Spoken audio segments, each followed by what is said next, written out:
and you have relations with a partner, you feel energetic or you feel validated. Those are all essentially good things, but Jupiter's a traditional planet, so it's not going to like extramarital relations as a way of doing that or anything like that.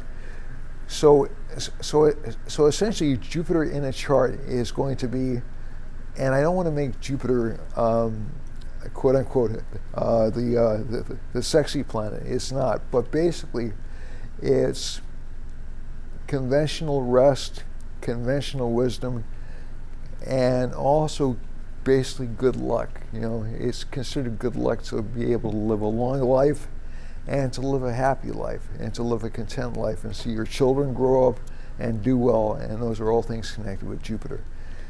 Saturn is what makes, and Jupiter is exalted in Cancer, it's exalted in the sign connected with the home, and is debilitated in Capricorn, which has to do with like mundane chores, work, practical reasons. So it takes its attention off of the things which are supposed to bring happiness, like wisdom, philosophy, and ethics, and sleep and rest, and it puts Jupiter into a place where it feels like it has to work all the time.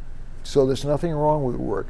As a matter of fact, many people who I've seen with Jupiter and Capricorn are very wise people. And so a lot of these significations, exaltation, debilitation, they're essentially positions where the planet functions best. It's not really a negative to have those planets in those placements. Saturn has two signs.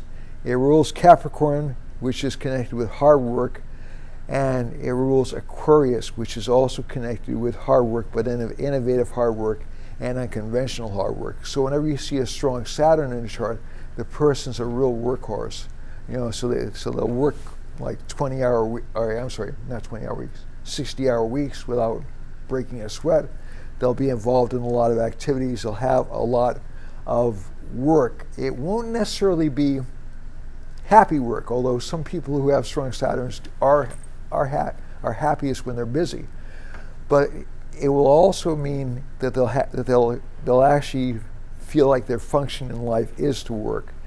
And oftentimes, especially between these two signs, you'll see them a little bit distant from society, a little bit backed off from society. They'll be, and they won't like fancy things. They won't like high luxuries. They'll be very, very practical.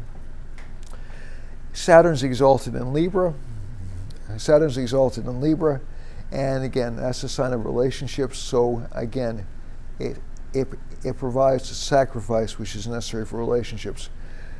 Now, as we go through the houses, the first house correlates a lot with Aries, which is a leadership position, okay? So whenever you see a planet, so every 2 hours, rising signs change. So if you start at 6 a.m. in the morning, the sun is in the first house at that time of year. Like right now, it's April 4th, so the sun is in Pisces when we wake up. 2 hours after that, or if we wake up at sunrise, 2 hours after that, it's in Aries. 2 hours after that, it's in Taurus. 2 hours after that, it's in Gemini, etc., etc. So essentially what will happen in a chart is the first house assumes the attributes of Aries, which is the lead planet. So essentially, whatever sign is in the first house, in my chart it's Libra. The focus is on relationships, so that'll be where my mind will automatically focus on. It'll focus on music, it'll focus on art, those kinds of things. It'll also focus on astrology just because of its placement, just because of the way my chart's constructed. So, and a person with Cancer, the person's focus will be on the home. A person whose rising sign is Aries, they'll be focused on action in the world and making a difference in the world. If it's in Gemini, they'll be focused on communications. If it's in Virgo, they'll be focused on health. Those kinds of things. So when we set up the chart, when we're looking at the chart, and I'm going to continue this in the next session, we're going to be looking at how the actual houses themselves play a role in chart interpretation. So the houses become really like the puzzle breaker in Vedic astrology. They're like the code key, because you can see a planet, like in this chart that we're showing right now, we have Venus and Jupiter in opposition to each other, so that JP is Jupiter. But what does that mean? How does that affect the entire chart? The answer to that lies in the lords of the houses it rules. So just to give you an example, Jupiter is connected with the third house in this chart. It's the third house lord, and it's the sixth house lord. So there'll be a lot of emphasis on skills, and Venus is connected with the eighth house. That's what gives the interest in occult or metaphysical subjects.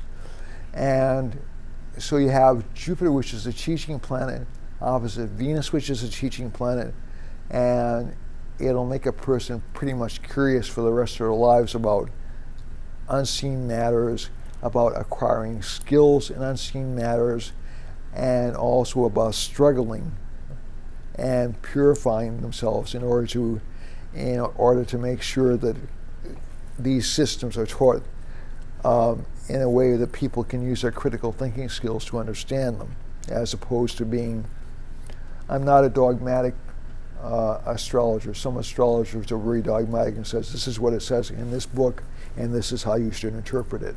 And they'll spend a lot of their time figuring out how to fit the chart into what the book says. And sometimes they'll be successful, other times they won't be, and there's nothing wrong with their approach. No astrologer that I know of is 100% accurate. But basically, this teaching approach is very pragmatic. And this is with due deference to anybody else who's working in this particular field. Everybody's doing the best they can. These are complicated systems. A lot of the knowledge has been lost through the years, and a lot of it's been buried. So a lot of this stuff is starting to come out very strongly, and there's some new and exciting things coming out in both Western and Eastern astrology over the past 20 years. So we're going to be discussing a lot of that. And next week, I'm going to be showing you how to put the chart together in a way that makes sense and in a way that you can understand. So thank you. It's been a pleasure talking to you. Namaste.